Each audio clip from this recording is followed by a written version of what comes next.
ಅಬು ನ್ಯೂಸ್ಗೆ ಸ್ವಾಗತ. ನಾನು ಜಹೀರ್. ನಮ್ಮ ನಡೆ ಸತ್ಯದ ಕಡೆ. ವಿಜಯಪುರ ಜಿಲ್ಲೆಯ ಸಿಂದಗಿ ತಾಲೂಕಿನ ನಗರದ ಅಂಬೇಡ್ಕರ್ ಭವನದಲ್ಲಿ ಡಿವೈಎಫ್ಐ ಸಂಸ್ಥಾಪನಾ ದಿನವನ್ನು ಆಚರಣೆ ಮಾಡಲಾಯಿತು. ತಾಲೂಕು ಅಧ್ಯಕ್ಷರಾದ ರಮೇಶ್ ಸಾಸಾಬಾಳ್ ಡಿವೈಎಫ್ಐ ಧ್ವಜಾರೋಹಣ ನೆರವೇರಿಸಿ ಕಾರ್ಯಕ್ರಮ ಉದ್ದೇಶಿಸಿ ಮಾತನಾಡಿದರು. ನಂತರ ತಾಲೂಕು ಆಸ್ಪತ್ರೆಗೆ ತೆರಳಿ ಬಡ ರೋಗಿಗಳಿಗೆ ಹಣ್ಣು ಹಂಪಲು ವಿತರಣೆ ಮಾಡಿದರು.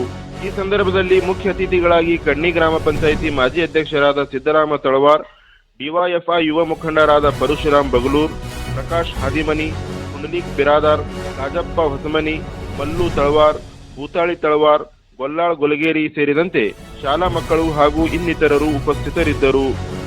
ಇವತ್ತು ಡಿವೈಎಫ್ಐ ಸಂಸ್ಥಾನ ದಿನವಾಗಿ ಧ್ವಜಾರೋಹಣವನ್ನು ಆಚರಣೆ ಮಾಡಿ ನಾವು ತಾಲೂಕು ಅಧ್ಯಕ್ಷ ರಮೇಶ್ ಸಾಸಬಾಳ್ ಅಂತ ನಾವು ಡಿವೈಎಫ್ಐ ಸಂಘಟನೆ ಉದ್ದೇಶ ಸಮಗ್ರ ತಾಲೂಕು ಅಭಿವೃದ್ಧಿ ಮತ್ತು ರೈತರ ಅಭಿವೃದ್ಧಿ ಮತ್ತು ಕೃಷಿ ಕೂಲಿ ಕಾರ್ಮಿಕರ ಅಭಿವೃದ್ಧಿಗಾಗಿ ಶ್ರಮಿಸುವಂತ ಸಂಘಟನೆ.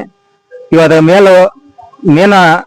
ಇದರ ಉದ್ದೇಶ ಮತ್ತು ಧ್ಯೇಯ ಏನಪ್ಪಾ ಅಂತಂದ್ರ ಶಿಕ್ಷಣ ಬಲವರ್ಧನೆಗಾಗಿ, ಈ ತಳಮಟ್ಟದ ಶಿಕ್ಷಣ ಬಲವರ್ಧನೆಗಾಗಿ ಶ್ರಮಿಸುವಂತ ಸಂಘಟನೆ.